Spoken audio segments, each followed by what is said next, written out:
अस्सलामु अलैकुम वरहमतुल्लाहि वबरकातुहू। नबी करीम सल्लल्लाहु अलैहि वसल्लम का फरमाने आलिशान है कि बाज़ औक़ात बंदा अल्लाह ताला की खुशनुदी का ऐसा कलमा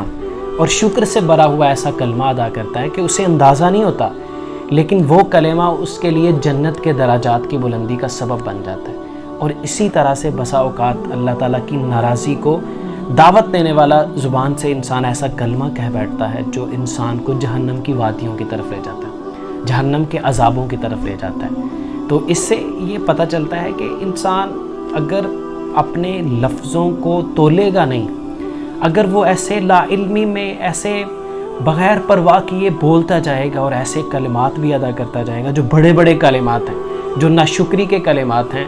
जो कि तकब्बुर के कलिमात हैं, तो इंसान को हो सकता है वो कलिमात उसकी लाइल्मी की वजह से उसे इल्म भी ना हो और उसे वो जहन्नम की गहराइयों की तरफ ले जाए। और इसी तरह से शुक्र का कलमा और इसी तरह से अच्छी बात इंसान को अल्लाह के करीब ले आती है। तो इंसान